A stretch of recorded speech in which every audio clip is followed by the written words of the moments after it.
야고보서 3장 13절로 마지막 18절까지 같이 한번 읽도록 하겠습니다.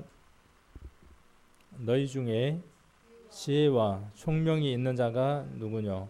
그는 선행으로 말미암아 지혜의 온유함으로 그 행함을 보일지니라. 그러나 너희 마음속에 독한 시기와 다툼이 있으면 자랑하지 말라. 진리를 거스려 거짓하지 말라.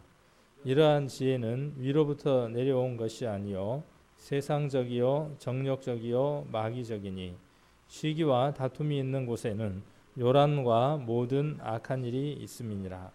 오직 위로부터 난 지혜는 첫째 성결하고 다음에 화평하고 관용하고 양순하며 긍휼과 선한 열매가 가득하고 편벽과 거짓이 없나니 화평케 하는 자들은 화평으로 심어 의의 열매를 거두느니라.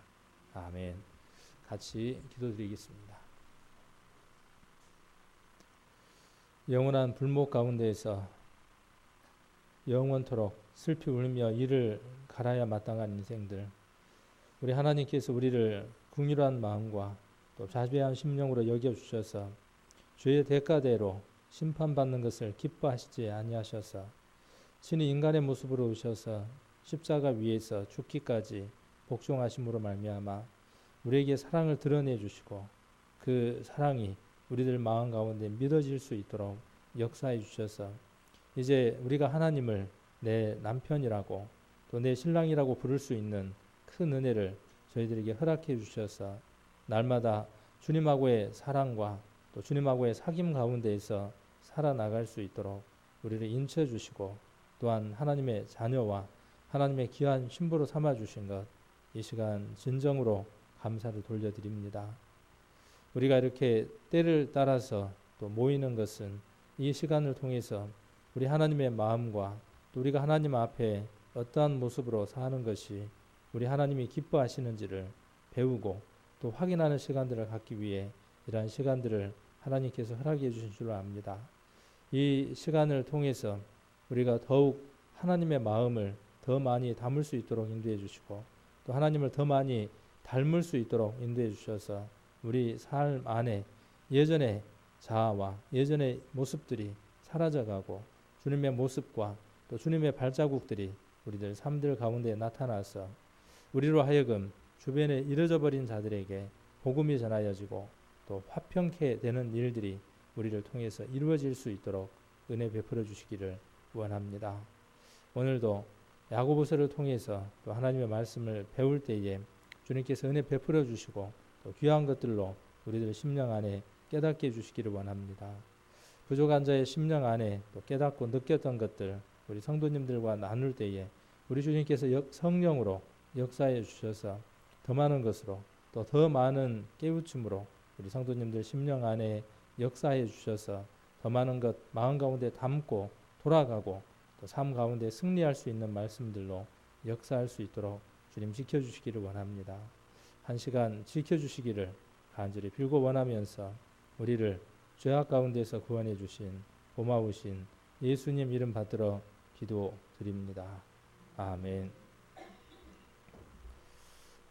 우리가 지난번에 야고보서 3장 12절까지 혀에 관한 내용들로 교훈을 얻었습니다. 우리가 이 입을 통해서 하나님을 찬양할 수도 있고 정말 잃어져 버린 영혼들을 구원할 수 있는 가장 귀한 도구, 또 하나님 앞에 귀하게 쓰일 수 있는 도구가 우리의 혀이기도 합니다.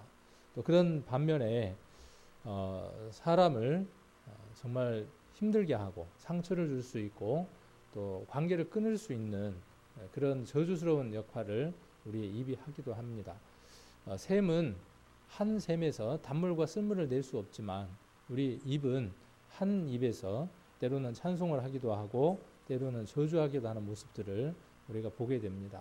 그래서 입에 파수꾼을 세워서 정말 입에 나오는 말들이 하나님께 영광에 되어드릴 수 있는 말들만 우리가 할 수 있도록 우리가 돌아보는 시간을 가졌으면 좋겠습니다 라고 말씀을 드렸고 또 잠언을 통해서 여러 가지 현아, 말에 대한 교훈들을 한번 찾아보는 그런 시간들을 지난번에 한번 가져봤습니다. 오늘은 13절부터 18절까지 나와 있는 말씀들을 가지고 교제를 한번 해보려고 합니다. 4장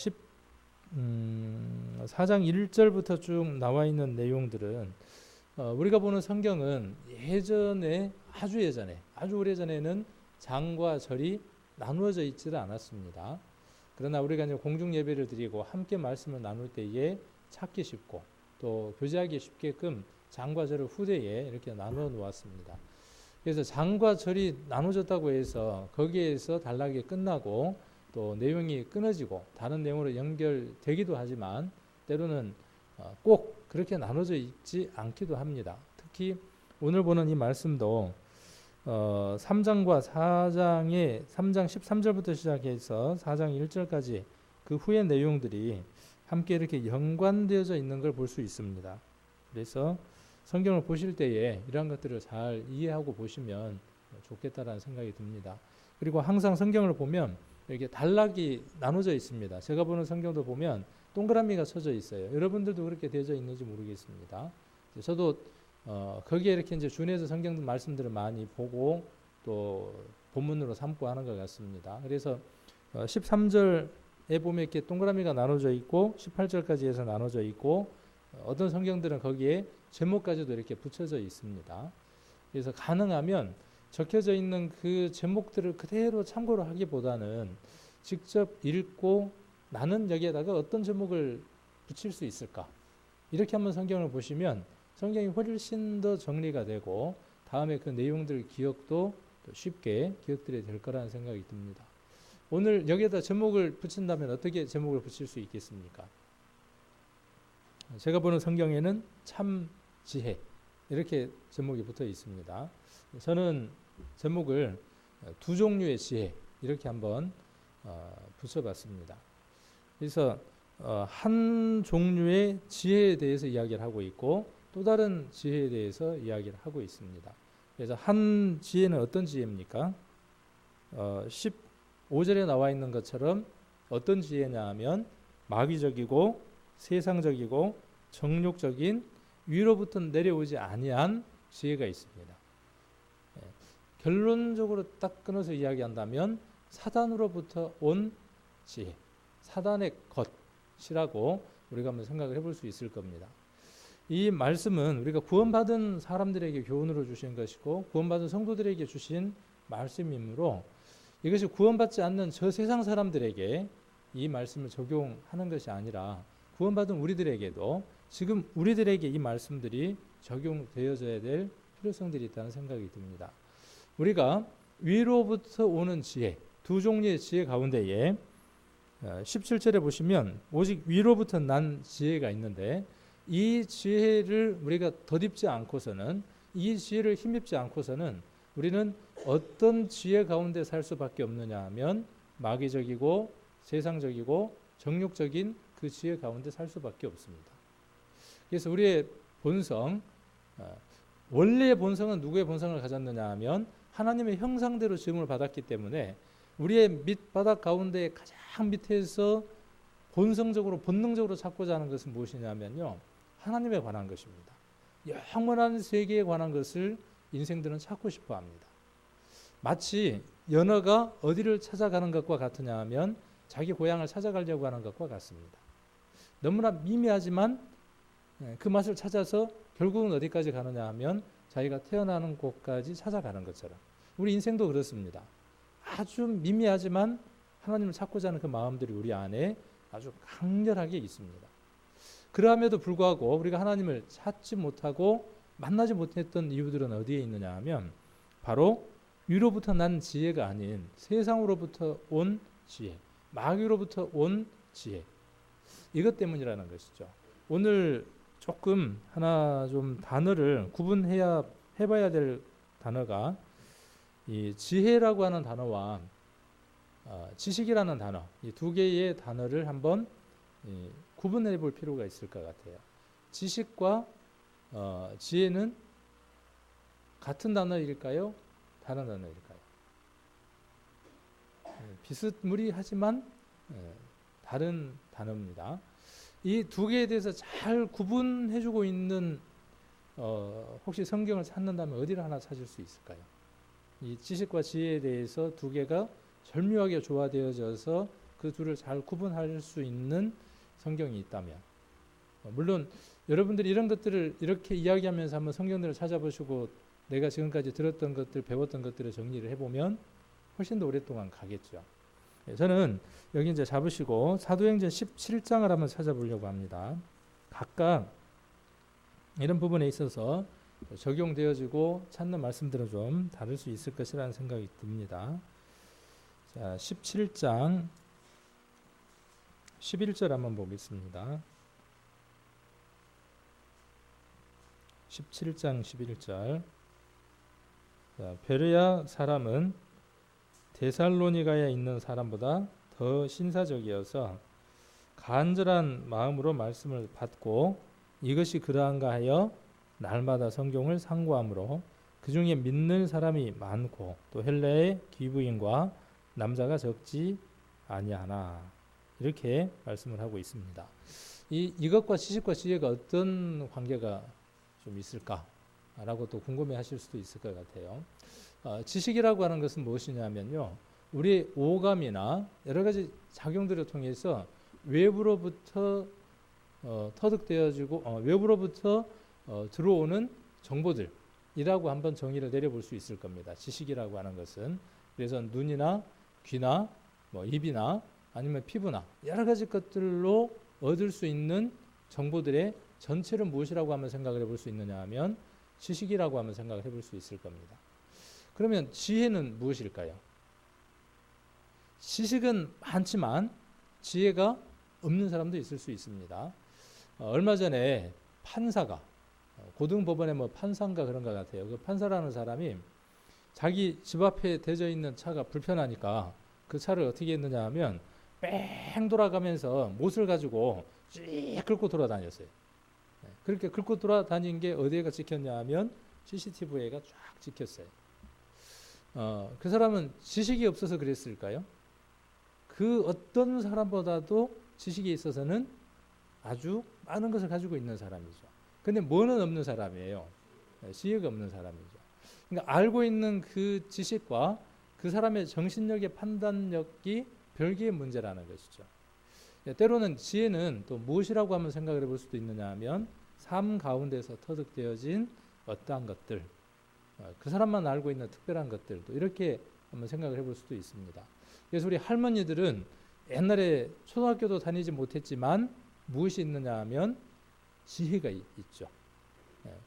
그렇게 우리가 한번 지식과 지혜라고 하는 것을 나누어서 한번 이렇게 생각을 해볼 수 있습니다. 그래서 우리가 이렇게 이야기해 볼 수도 있습니다. 지식 구원이라는 것은 실제로 존재할 수 있죠. 지식 구원은 구원입니까? 구원이 아닙니까? 그렇죠. 지식 구원은 구원이 아닙니다. 구원 받을 만한 믿음도 있었죠. 성경에 보면 여러 내용들 사도행전에 보면 구원을 얻을 만한 믿음이 있었던 사람들도 있습니다. 믿음도 여러 종류의 믿음이 있는 것처럼 구원도 아까 이야기했던 것처럼 지식 구원이라고 하는 것도 있을 수 있죠. 자, 지혜라는 말을 원어로는 호크마 그렇게 이야기를 한답니다. 제가 보는 성경 타이틀이 호크마 성경 이렇게 돼 있어요. 호크마라는 말을 우리말로 바꾸면은 지혜입니다. 이 지혜라는 말, 호크마라는 말을 유래를 한번 찾아보면 어디에서 이 단어가 유래가 된 것이냐 하면 굳게 붙잡다, 강하게 붙들다, 선택하다 이런 뜻을 담고 있는 게 뭐냐 하면 지혜라는 뜻을 담고 있습니다. 자, 아까 데살로니가에 있는 사람들보다 어디에 있는 사람들은요? 어디였죠? 아까 17장 베레아의 사람들은 그랬죠. 그 사람들은 어떻게 합니까? 자, 오감을 통해서 자기가 판단할 수 있는 것들로 무엇을 얻었습니까? 성경이라고 하는 그 지식들을 집어넣었어요. 정보가 들어왔습니다. 자, 그렇게 한 다음에 어떻게 했습니까? 그것이 그러한가 하여 날마다 성경을 어떻게 했다고요? 상고했어요. 자, 상고해서 그것을 붙들어요. 자기 것으로 선택을 해요. 자, 이렇게 선택한 것을 대해서 우리가 무엇이라고 생각을 해볼 수 있느냐 하면 지혜라고 한번 생각을 해볼 수도 있습니다. 물론 또 다르게 정의를 내릴 수 있고 또 다른 부분으로 이 말씀들 한번 정리해 볼 수도 있습니다. 지혜는 곧 누굽니까? 우리가 잠언에서 이야기하는 지혜는 곧 누구예요? 예수 그리스도예요. 그래서 우리가 누구를 붙드는 것이, 예수 그리스도를 붙드는 것이 가장 큰 지혜를 소유한 사람입니다. 세상에서 장사하는 방법을 몰라도, 버스 타는 방법을 몰라도, 자동차를 고칠 줄 몰라도, 그 어떤 것을 다 모른다고 할지라도 무엇 하나만 알았다면 예수 그리스도가 자기에게 절대적으로 필요한 분이다 하는 것을 아는 사람, 그리고 그것을 붙든 사람, 그 지혜를 붙든 사람은, 그 지식을 붙든 사람, 그 예수 그리스도가 하신 일이 무엇인지를 알고 그것을 선택하고 자기 것으로 인정한 사람, 그 사람은 어떤 사람이냐면 예수를 소유한 사람이고 가장 소중한 사람입니다. 그러므로 우리는 무엇이라고 말할 수 있느냐 하면 무엇이라고 말할 수 있을까요? 우리는 가장 이 세상에서 어떤 사람이에요? 이 세상에서 가장 지혜 있는 사람이 누구예요? 바로 우리들입니다. 자, 세상 지식 가운데 최고의 지식이 뭘까요? 최고의 학문, 최고의 지식. 바로 우리가 보고 있는 성경입니다. 세상의 모든 것을 다 안다고 할지라도 성경에 나와 있는 내용을 알지 못한다면 그 사람은 아무것도 모르는 사람과 같습니다. 자, 그래서 우리는 그 지식이라고 하는 것과 지혜라고 하는 것을 그렇게 한번 나눠서 생각을 해볼 수 있고, 지식이라고 하는 것에 대해서는 지난번에 영어로 쓰다가 제가 한번 단어가 갑자기 왜 앞에 있으면 생각이 잘 안 나가지고 못 쓰고 그냥 들어갔던 적이 있죠. 이렇게 나눈다 그랬죠. 이게 지식이라는 영어인데, 요거는 알다라는 뜻이고, 요거는 선반, 모서리, 그런 뜻을 갖고 있습니다. 자, 모서리가 있는 걸 아는 거예요. 그래서 지식이라고 하는 건 우리가 교회 가운데에서 형제 자매를 알아가는 지식, 또 아내와 남편을 아는 지식, 이런 것들로 우리가 지식을 이야기했을 때에는 베드로가 그렇게 이야기했잖아요. 아내와 남편이 동거할 때에 무엇을 따라서 동거하라고 되어 있느냐 하면 지식을 따라서 동거하라고 되어 있죠. 그 지식이라고 하는 것 가운데에는 성경의 남자의 역할과 여자의 역할과 많은 것들이 포함되어 있지만, 또 거기에 또 무엇도 포함되어져 있느냐 하면 한 개인에 대한 지식, 이 아내가 어떠한 삶을 살았고 어떠한 모습으로 살았고 어떠한 환경 속에서 살았는가 하는 것들을 알아나가는 것, 그것도 무엇이냐 하면 지식입니다. 결혼 생활을 하는 것은요, 무엇도 조금 알 필요가 있느냐 하면 그 사람의 성향과 환경과 특성들을 잘 알 필요가 있습니다. 그리고 그 성향과 특성들이 나와 다르기 때문에 때로는 어떤 문제들이 생기느냐 하면 부딪혀서 나이따 똘이 푸착 하고 불이 튀는 것처럼 그렇게 불이 튈 때가 있습니다. 자, 그럴 때에 어떻게 하는 게 지식을 가진 사람이냐 하면 그것을 피할 수 있는 사람. 그것을 고쳐 놓으려고 하는 게 아니라, 자, 고쳐 놓으려고 하는 건 왜 문제가 될 수 있죠? 내가 나를 고칠 수 있어요, 없어요? 안 고쳐져요. 고치고 싶은 간절함을 갖고 있는데도 불구하고 말도 그렇고 행동도 그렇고 생각도 그렇고 고쳐지지 않더라는 것이죠. 나를 고칠 수 있는 존재는 누구밖에 없습니까?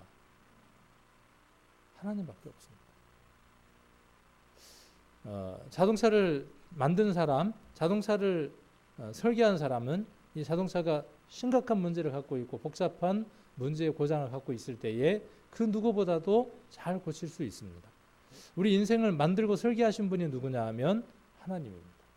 우리를 고치고 우리를 원래대로 복구할 수 있는 분은 누구밖에 없느냐 하면 하나님 한 분밖에 없습니다. 그 하나님 한 분이 내게 계신다는 것을 발견한 것이 구원이고, 구원받고 난 이후에 그분의 능력과 그분의 모든 것이 내 안에서 움직일 수 있도록 인지하고 반응하는 것이 신앙생활의 전체이기도 합니다. 그래서 가장 큰 문제가 뭐냐면요, 신앙생활 가운데에서 내가 상대방을 고쳐놓으려고 하는 겁니다. 그리고 고쳐놓아야 내 마음이 좀 시원한 거예요. 그런 것은 지혜가 없는 것이죠. 아까 야고보서로 다시 돌아가서 야고보서로 다시 돌아갑니다. 자, 그래서 지혜에 대해서 지금 이야기를 하고 있죠. 그래서 여기에서 무엇을 붙들었느냐 하는 것에 따라서 두 종류의 지혜가 있는 겁니다. 누구를 붙들었느냐. 사단을 붙들면 사단의 것이 나오는 것이고요. 하나님을 붙들면 하나님의 것이 나오는 겁니다. 야고보서는 그것에 대해서 이야기를 하고 있는 겁니다. 삶은 훈련되어지거나 연습되어지거나 반복되어져서 경건하고 의롭고 거룩한 삶이 나오는 것이 아니라 종교나 학교는 무엇을 가리키느냐 하면 그렇게 가리킵니다. 자기를 철저하게 금욕하고 다스려서 착하고 의로운 모습으로 살아가야 된다고 말을 합니다. 그러나 성경은 그렇게 이야기를 하지 않습니다. 아까 말씀드렸던 것처럼 우리 자신을 고칠 수도 없고 우리는 우리 자신을 바꿔놓을 수도 없습니다. 나보다 더 크신 분이 오셔서 나를 통제하거나 움직이지 않으면 우리는 변화되어질 수 없습니다. 자, 그래서 우리는 여전히 누구의 통제를 받느냐, 누구에게 사로잡히느냐 하는 것에 따라서 결과가 달라집니다. 자, 그래서 마귀적이고 세상적이고 정욕적인 그 모습은 첫 번째 어떻게 나타나느냐 하면, 자, 어떤 모습으로 나타납니까? 14절에 보시면, 자, 어떤 모습으로 나타나느냐 하면 너희 속에 독한 시기와 다툼과 그리고 14절 후반절에 나와 있는 거짓이라고 하는 것으로 나타납니다. 사단이 하는 일이 뭐냐면요, 사단이 가장 먼저 하나님께 반역했던 근본적인 이유가 어디에 있느냐 하면 바로 이것 때문이라는 것이죠. 우리의 모든 죄악들과 우리 삶 안에서 평강이 깨어지는 가장 첫 번째 출발점이 바로 뭐냐 하면 바로 이 시기라고 하는 것이죠. 시기는 누구 중심일까요? 자, 시기는 상대방을 배려하는 것으로부터 출발할까요? 자기를 중심으로 삼는 이기적인 것부터 출발할까요? 시기는요, 모든 중심이 누구냐 하면 자기 중심입니다. 우리가 전도 집회 때 많이 들었던 것처럼 사단의 특징은 어디에 있습니까? 사단의 특징은 모든 중심이 누구예요? 하나님 중심이 아니라 누구 중심이에요? 자기 중심. 뭇 별 위에 올라 나의 보좌를 높이리라. 지극히 높인 자와 비기리다 하는 그 사단의 마음. 그 마음이 누구의 마음이냐 하면 바로 사단의 마음이고, 사단에게 붙들린 지혜를 가진 사람의 마음 또한 그 마음 가운데 무엇이 있느냐 하면 시기라고 하는 것이 그 마음 가운데 자리를 잡고 있습니다. 시기는 상대방과 나를 비교하지 않으면 생기지 않는 마음입니다. 다른 사람이 나보다 좀 더 낫고, 다른 사람이 나보다 좀 더 좋은 것을 갖고 있고, 다른 사람이 나보다 좀 더 그럴 때에 마음 가운데 생기는 것이 시기라고 하는 것이 나옵니다. 여러분 안에 이런 마음들이 움직이는 것들을 느껴볼 때가 없습니까? 이걸 느끼는 사람은요, 이제 한 발 앞으로 뛴 사람과 같습니다. 이것을 감지하지 못하고 이것을 바라보지 못하는 사람은 객관적으로 자기를 바라보지 못하는 사람입니다. 내가 다분히 시기적인 마음으로, 그것도 그냥 시기의 마음이 아니라 독한 시기의 마음을 갖고 있다는 것을 발견하는 것부터가 은혜이기도 합니다. 자, 그리고 거기에서 무엇이 나오느냐 하면 시기와 다툼이라고 하는 것은요, 한 집안 식구예요. 시기, 다툼, 거짓은 누구의 식구냐 하면 한 집안 식구들입니다. 다 형님, 동생, 아우 다 한 집안 식구들이에요. 자, 시기가 있으니까 무엇이 생기고요? 거기에서 네가 나보다 높고 낮음에 대한 서열을 정해야만 하는 것이죠. 하나님 안에서는요, 높고 낮음보다는 무엇이 더 중요하겠죠? 하나님 안에서는 높고 낮음보다, 크고 작음보다 무엇이 더 중요하겠어요? 다름이 더 중요합니다. 하나님 안에서는요, 다름이 더 중요해요. 똑같아지는 게 아니라 각각의 개성 안에서 특별한 존재로 나타나는 것이 훨씬 더 중요하다는 사실이죠. 우리는 개성보다는 어떻게 하고 싶어요? 획일화되고 싶고 똑같아지고 싶고 닮아가고 싶어요. 사단이 아담과 하와에게 넣었던 마음이 그 마음이었던 것처럼 여전히 위로부터 온 지혜를 위로부터 온 지식입니다. 위로부터 온 지식을 붙들고 있는 사람. 그 사람이 어떤 사람이냐 하면 사단적이고 마귀적이고 정욕적인 지혜를 가진 사람입니다. 그래서 붙들고 있는 사람입니다. 붙들고 있다는 사실을 알면 어떻게 하겠습니까? 놀 거 아니에요. 붙들고 있다는 사실을 모르니까 어떻게 하는 거예요? 여전히 붙들고 있는 겁니다. 아이가 어른이 맛있는 걸 주면 이쪽 손으로 받죠. 이쪽 손으로 받아요. 또 하나를 주면 어떻게 해요? 또 이쪽 손으로 또 받아요. 그 다음 또 하나를 주면 어떻게 할까요? 조금 머리가 좋은 애 같으면 입에다 물고 하나를 더 잡겠죠. 3개를 잡겠죠. 이렇게. 또 하나를 더 주면 어떻게 하겠어요? 이제 나중에는 울죠. 우리의 삶들 가운데 그런 것 같아요. 내려놓고 붙들고 있는 것들을 버려야 하고 그것들은 내려놔야 될 것들이 많은데 몽땅 다 주고 있으면서 나머지 것들까지도 다 잡고 싶어하는 마음들이 있습니다. 버려야만 잡을 수 있는데. 자, 그래서 그런 곳에는 무엇이 있습니까? 16절 결론이. 자, 그 집안은 어떤 일이 있어요? 그 집안은. 자, 이 지혜를 가진 집안, 아까 마귀적이고 세상적이고 정욕적인 지식을 붙든 집안의 특징이 어떤 특징이 있습니까? 요란과, 그렇죠? 16절에 요란과 모든 악한 일이 그 가정 가운데, 그 공동체 가운데 있습니다. 우리 교회는 그렇지 않아야 하겠죠. 항상 교회 가운데 시끄러운 일이 있고 요란한 일이 있고 불편한 일들이 있을 때에 그 중심을 찾아가 보면 무엇이 있느냐 하면 시기와 다툼이라고 하는 이 집안 간의 일들이 있었다는 것을 우리는 살펴볼 수 있습니다. 그것을 붙들고 그것을 선택했기 때문에 그래요. 모든 삶은 선택에 대한 결과입니다. 영원한 천국과 지옥도 무엇에 대한 결과냐 하면 선택에 대한 결과입니다. 하나님이 정하여 놓은 것이 아니라 하나님이 무엇을 정해 놓으셨습니까? 무엇을 예정해 놓으셨어요? 자, 예수 그리스도를 정해 놓으시고 예수 그리스도를 믿는 자는 천국 가게 하고 예수 그리스도를 믿지 아니하는 자에게는 지옥을 가도록 정해 놓으신 것이죠. 누구를 개개인적으로 지옥 가도록 정해 놓은 것이 아니라 성경 그렇게 말하고 있습니다. 그러나 어떤 교리를 가진 집단에서는 그렇게 가르치지 않습니다. 정해져 있다라고 가르칩니다.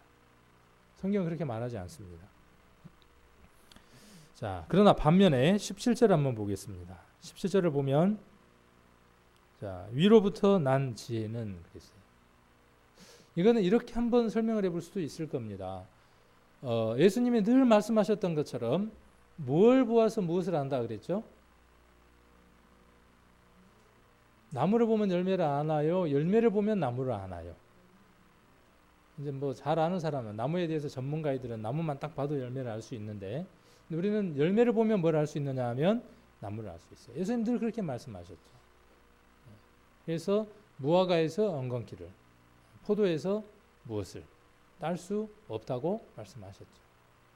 자, 우리가 하나님을 선택한 사람이라면 위로부터 난 지혜는, 이 말은 다른 말로 바꾸면 우리가 지식을 선택을 했습니다. 어떤 지식을 선택을 했느냐 하면 하나님에 관한 수많은 지식들이 있습니다. 그 지식들 가운데 무엇을 선택했느냐 하면 하나님에 관한 지식을 선택을 했어요. 자, 그러므로 우리가 좀 더 지혜로운 사람이 되기 위해서는 무엇이 필요하냐 하면 좀 더 많은 하나님에 대한 지식이 필요합니다. 우리가 전도 집회 때 들었던 하나님에 관한 지식은 작은 것입니다. 성경은 하나님에 관한 지식이 담겨져 있는 보화입니다. 우리가 성경을 1독, 2독 합시다. 그렇게 정하여 놓은 이유도 어디에 있느냐 하면 이 성경 안에 무엇이 있기 때문에 그렇습니까? 모든 하나님에 관한 지식들이 이곳에 있기 때문에 그렇습니다. 그리고 그것들을 보는 가운데에 상고하여 그것이 그러한가 하여 선택을 하는 겁니다. 내가 붙드는 겁니다. 붙들면 자, 붙든다는 말은 무슨 뜻으로 바꿀 수 있느냐 하면 의지한다, 맡긴다는 뜻으로 바꿀 수 있습니다. 붙든다는 것을 율법이나 뭐 행위로 이렇게 오해들 하시는데 그것이 아니라 그것을 의지한다는 뜻입니다.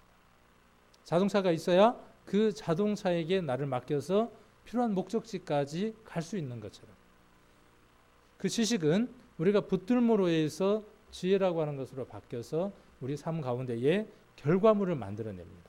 어떤 결과물을 만들어낸다는 겁니까? 이게 17절의 내용들. 위로부터 난 지혜를 붙든 사람의 결과물이 뭐냐 하면 이것은 이렇게 한번 바꿔서 이야기해 볼 수도 있습니다. 여기에 나와 있는 여러 가지 모습들은 하나님의 성품이며 하나님께 속한 것들입니다. 세상에 속한 것이 아니라 하나님께 속한 것이고 하나님 나라에 있는 것이므로 이것이 이 세상 가운데에 열매로 맺히기 위해서는 우리가 무엇을 선택해야만 하나님을 선택하고 붙들고 의지해야만 우리 삶 안에 나타날 수 있는 것이죠. 첫 번째가 뭐라고 되어 있습니까? 17절에 성결. 두 번째가 뭐고요? 화평. 세 번째가 관용. 네 번째가 양순. 다섯 번째가 긍휼.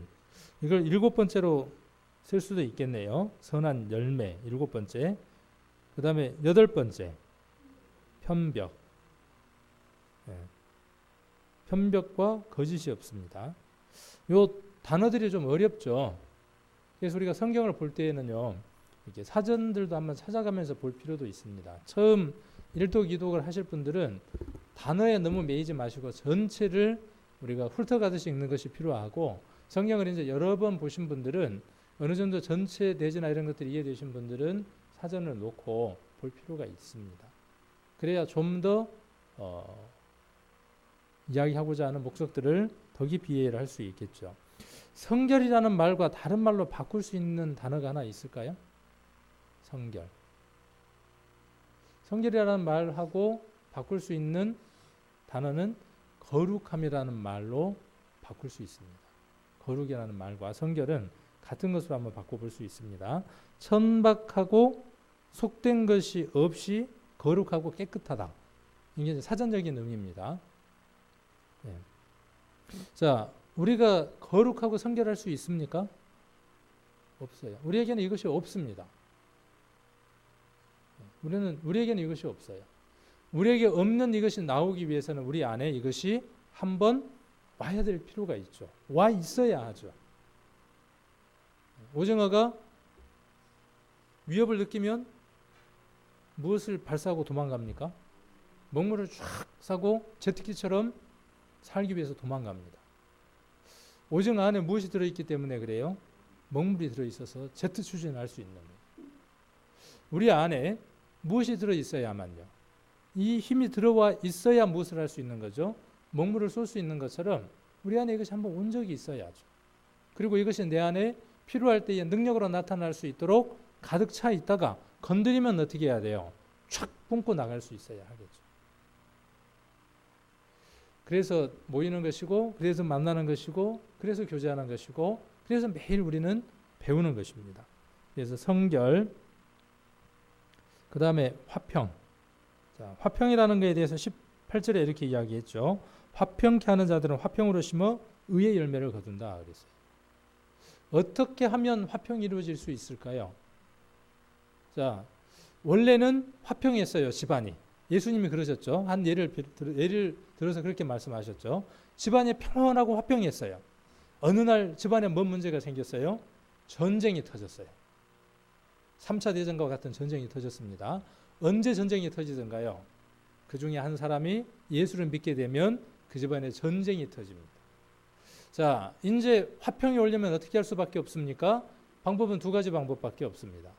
내가 예수를 포기하든지 아니면 그 구성원들이 전부 다 예수를 믿든지, 이것밖에 없는 것이죠. 자, 그래서 예수 그리스도를 발견하는 사람들은 화평케 하는 자들입니다. 그리고 화평으로 심어 의의 열매를 거두죠. 우리는 생명나무죠. 의의 나무고 생명나무죠.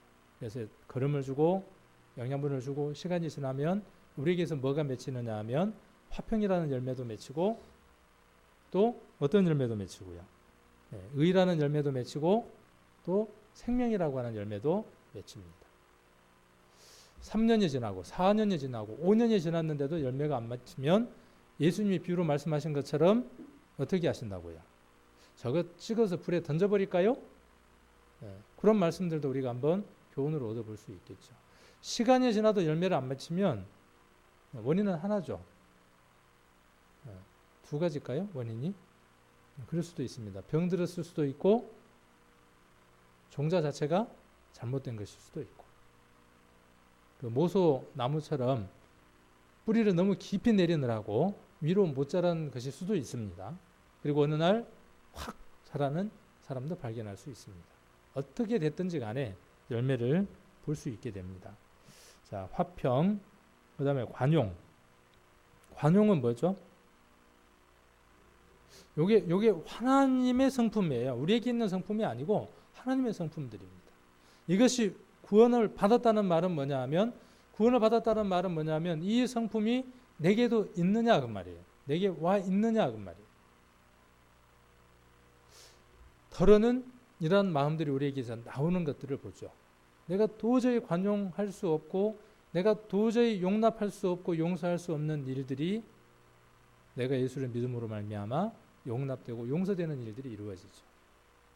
그리고 이 일들은 진행형이 돼야 되겠죠. 그래서 관용은 너그럽게 받아들이거나 용서하는 겁니다. 만일 관용이 없었다면 우리는 어떻게 됐을까요?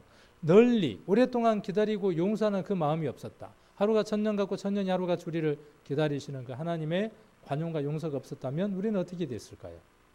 바짝 구워져서 아무것도 남지 않고 다 타서 없어져 버렸겠죠.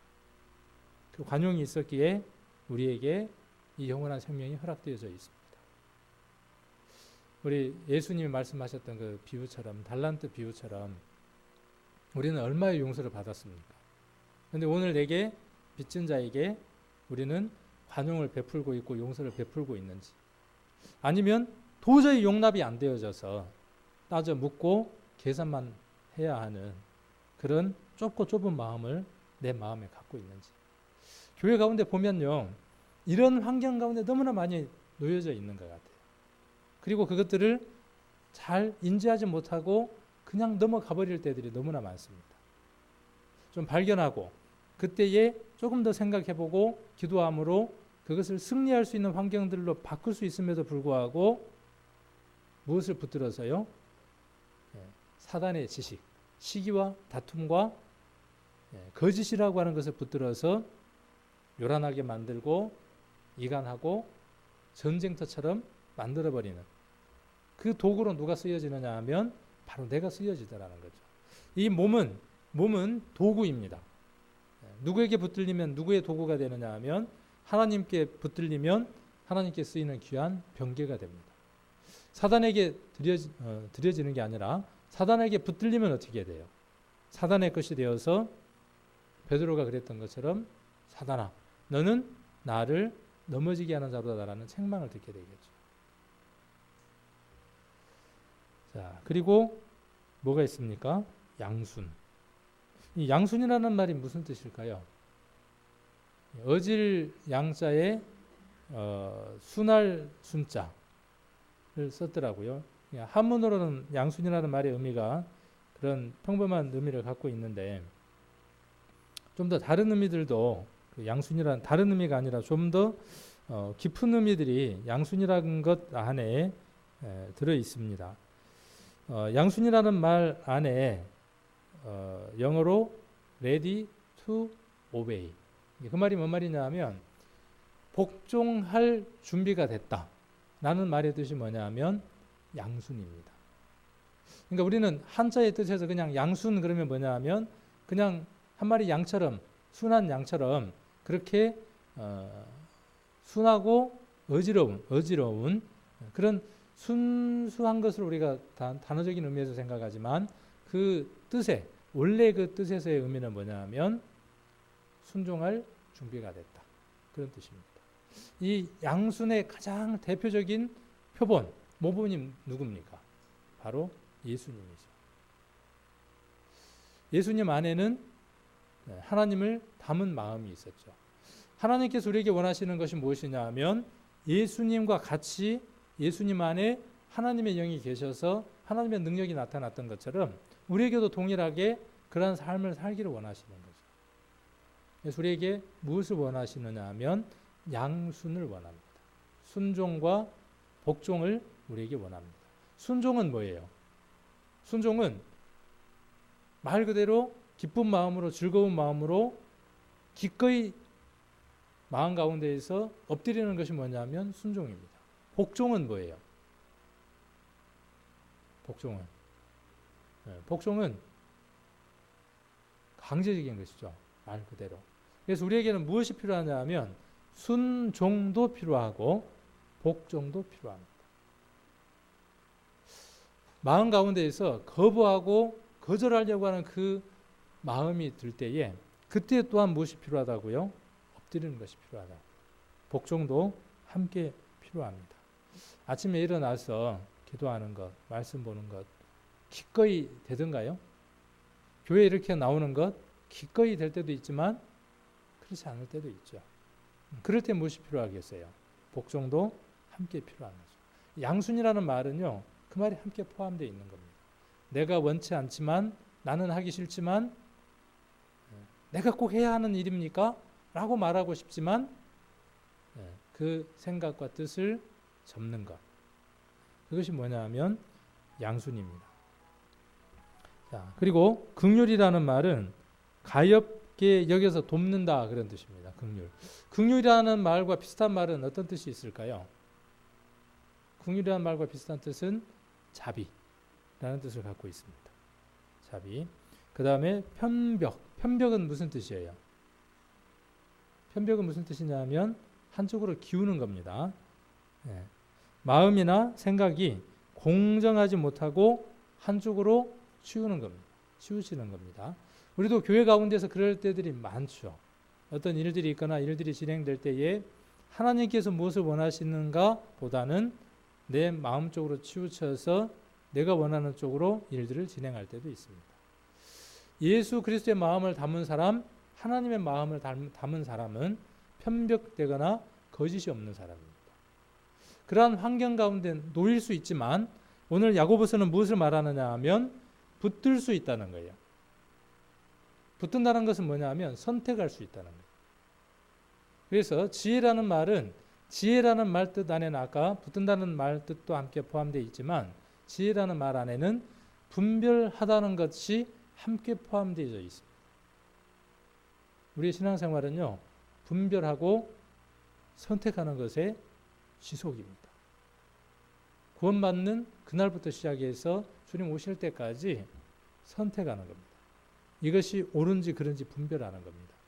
그래서 레위기 몇 장이었죠? 그게 먹는 음식과 먹지 못하는 음식들이 정하여져 있죠. 11장인가요? 부정한 음식, 정한 음식들이 정하여져 있습니다. 그래서 이스라엘 사람들은 늘 사물을 보면서도 삶을 살면서도 하나님 이것을 정한 것으로 정하였느냐 부정한 것으로 정하였느냐 하는 것을 분별하는 삶을 살았습니다. 우리들에게도 그 분별하는 삶을 살기 위해서는 무엇이 우리 안에 먼저 와 있어야 되느냐 하면 이스라엘 사람들에게 말씀이 있었던 것처럼 우리들에게도 그 말씀이 없이는 안 된다는 것입니다. 그래서 지혜는 분별력이 함께 포함되어 있는 단어입니다. 자, 그래서 화평케 하는 자들은 화평으로 심어 의의 열매를 거둔다 그랬어요. 하나님께서 우리에게 원하시는 것은 뭐냐면요. 먼저 무엇을 넣어 주시고요. 씨앗과 밭을 하나님께서 가꾸고 물을 주시고 난 이후에 하나님께서 원하시는 것은 뭐냐면 열매를 거두고 싶은 겁니다.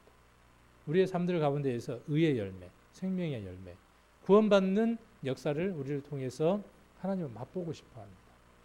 우리의 삶에 변화가 없고 우리의 삶에 하나님의 능력이 나타나지 않는 이유는 어디에 있느냐 하면 우리가 무엇인가를 선택하거나 분별하거나 나누는 삶이 적어서 그렇다는 것입니다. 사단의 것을 선택하고 있는 그 진행형 때문에 하나님께서 우리에게 더 많이 역사하시지 못하는 일들이 되기도 합니다. 13절 한번 보겠습니다. 앞으로 가서 자 너희 중에 지혜와 그랬죠.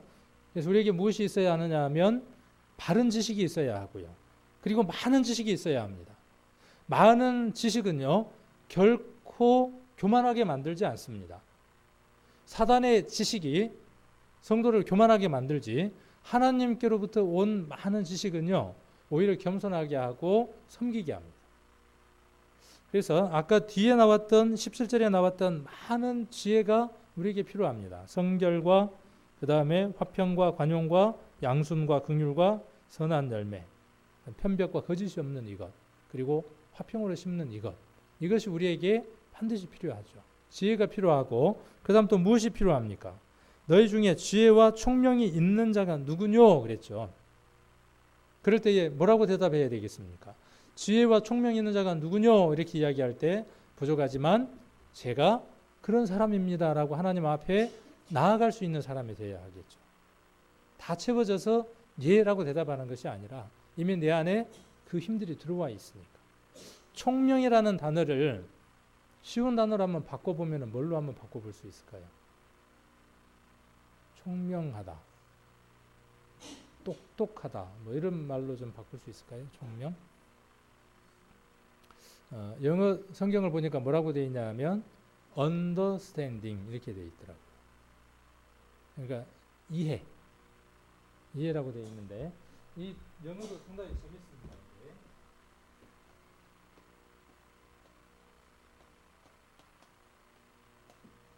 이렇게 되어 있습니다. under는 아래라는 말이고요. stand라는 얘기는 생각입니다. 이해했어?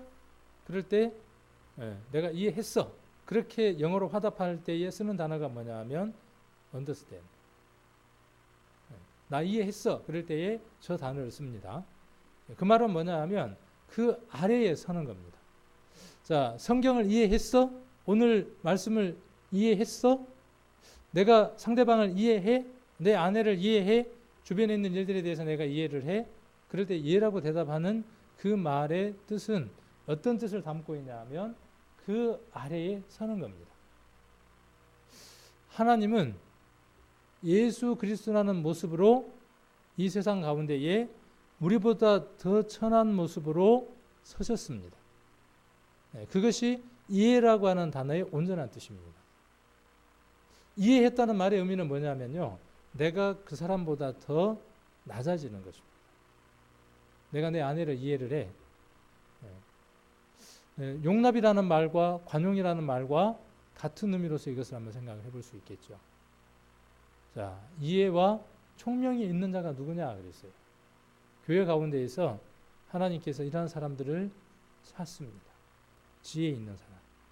성경에 많은 말씀들이 그에게 무장되어져 있고 그 말씀들 가운데에 그것을 붙들어서 그것에 의지해서 살아나가는 사람. 그리고 그것뿐만 아니라 그 말씀 아래에 서서 그 말씀 가운데에 순종하고 복종하여 사는 사람. 이 사람은요, 형제를 함부로 대하거나 자매를 함부로 대하거나 교회 가운데 작은 지체가 있다고 할지라도 그 사람들에게 함부로 대하지 않습니다. 말과 행동과 모든 것에서요. 이것이 제대로 되어지지 않는 사람은 함부로 말하고 함부로 평가하고 자기가 하고 싶은 대로 합니다. 그 사람은 아까 누구에게 붙들린 사람이죠? 어쩌면 누구를 붙든 사람이에요. 누구에게 붙들려기보다는 스스로 무엇을 붙든 거예요? 시기와 다툼과 거짓을 붙든 사람입니다. 마귀적이고 정욕적이고 세상적인 것을 붙든 사람입니다. 교회 가운데에서 스스로 우리들에게서 내가 정말 마귀적이고 정욕적이고 세상적인 지혜 가운데에서 살아가고 있는지, 아니면 오늘 17절에 기록되어 있는 것처럼 성결과 또 화평과 관용과 양순과 긍휼과 선한 열매와 편벽과 거짓이 없는 이런 모습들로 하나님 앞에 나아가고 있는지, 또 성도들을 그렇게 섬기고 있는지, 이런 부분들을 우리가 한번 잘 살펴보아서 버려야 할 것들은 버려야 하고, 그래야 하나님이 주신 새로운 것을 붙들 수 있을 거 아닙니까? 버려야만. 내가 그걸 쥐고 있다는 사실을 깨닫지 못하면 버릴 수가 없는 겁니다. 내가 쥐고 있는 것이 더러운 것이라는 사실을 알지 못하면 버릴 수가 없는 겁니다. 우리의 삶들 가운데에 하나님이 원치 않는 위로부터 온 지혜가 아닌 다른 것을 붙들고 있는 것들이 무엇인지를 우리가 야고보서를 통해서 한번 돌아보기를 원하고, 버려야 할 것들, 하나님이 기뻐하시지 않는 것들을 버릴 수 있는 삶이 되시기를 원합니다. 이 17절은 무엇과 흡사 닮았냐 하면요, 갈라디아서 5장에 나와 있는 성령의 열매와 흡사 닮아 있습니다. 갈라디아서 5장에 나와 있는 성령의 열매가 몇 가지죠? 한번 집에 가서 세어보십시오. 그 다음에 육체의 열매가 또 나옵니다. 그 육체의 열매가 몇 가지인지 또 세어보십시오. 그럴 필요가 있겠죠. 이 말씀이 서로 비교될 수 있는 말씀이니까 저는 이렇게 한번 정리를 해봤어요. 네. 제가 정리한 거고 여러분들이 또 정리할 때는 또 다르게 정리들이 될 수 있을 겁니다. 사랑, 희락, 화평, 오래 참음이 있죠. 네. 육체의 열매들은 뭐냐 하면 증오, 투기, 희락의 반대는 염려, 고통, 화평의 반대는 원수 맺는 것, 분쟁, 오래 참음에 반대되는 것은 경솔, 이런 것들이 있습니다. 무엇을 붙드느냐는 것에 따라서 결과가 달라집니다. 자비가 있고, 아까 긍휼이 있었죠. 양선이 있었고, 그 다음에 충성이 있고, 온유가 있고, 절제가 있습니다. 절제는요, 절대로 내가 할 수 있는 게 아니더라고요. 나는 절제해 보려고 애를 썼어요. 참아 보려고 애썼고, 인내해 보려고 애를 썼어요. 시간이 오래 가면 갈수록 잘 눌려져서 꽉 눌려져 있다가 못 참으면 어떻게 되느냐 하면 그동안에 참았던 것이 폭발해서 나타날 때가 너무나 많았습니다. 나중에 알았어요. 시간이 지나서. 저 절제도 누구의 힘이고 누구의 능력이냐 하면 내 능력이 아니라, 내가 할 수 있는 것이 아니라 하나님이 나를 붙드실 때, 또 내가 그분을 붙들고 의지하고 선택할 때만 무엇이 나올 수 있느냐 하면 셀프 컨트롤, 자기를 통제할 수 있는 능력이 거기에서 나온다는 사실입니다. 우리 성도님들이 성령의 열매를 맛보고 따먹는 그런 귀한 삶들을 사시기를 원하고, 갈라디아서 5장에 나와 있는 성령의 열매와 그 다음에 육체에 하는 일, 그것과 오늘 야고보서에 기록되어 있는 위로부터 난 지혜와 그 다음에 마귀적이고 세상적이고 정욕적인 지혜, 이것들을 한번 비교를 하시면서 또 남은 시간들을 묵상을 해보시면 좋은 은혜의 시간들이 되실 것 같습니다. 기도드리겠습니다. 하나님 아버지, 귀한 시간을 저희들에게 허락해 주심을 감사를 드립니다. 우리에게 영원한 생명을 주셨고 우리에게 영원한 지식을 허락해 주셔서 그것을 붙들고 살기만 하면 우리의 삶들 가운데에 생명이 나타나고 죽은 자들을 살릴 수 있고, 우리의 삶들 가운데에 오늘 야고보서와 갈라디아서에 기록되어 있는 것처럼 하나님께서 원하시는 열매들이 무럭무럭 열릴 수 있는 능력 가운데 살 수 있는 사람들이 되어진 것을 하나님 앞에 감사를 돌려드립니다. 그 능력들을 인지할 수 있고 또 느낄 수 있도록 늘 우리 안에 역사해 주시고, 그 역사하심에 우리가 의지하고 또 삶들을 살아나갈 수 있도록 인도해 주셔서 승리하는 삶들을 살게 해 주시기를 원합니다. 우리들 마음 가운데 독한 시기가 올라오고 또 화평케 하지 못하는 불안한 마음들로, 요란한 것들로 내가 역사되어지고 또 사용되어질 수 있는 사람이라는 것을 발견할 수 있도록 인도해 주시고, 그 가운데 내가 맡기움을 당하지 아니하고 하나님을 선택할 수 있는 삶들을 살 수 있도록 인도해 주셔서 사단의 권세 아래 놓여져 있는 자가 아니라 하나님께 드려지는, 도구로 사용되어지는 귀한 삶을 살아나갈 수 있도록 인도해 주시기를 원합니다. 오늘 저희들에게 귀한 시간 허락해 주심을 감사를 드리며 우리를 죄악 가운데서 구원해 주신 고마우신 예수님 이름 받들어 기도드립니다. 아멘.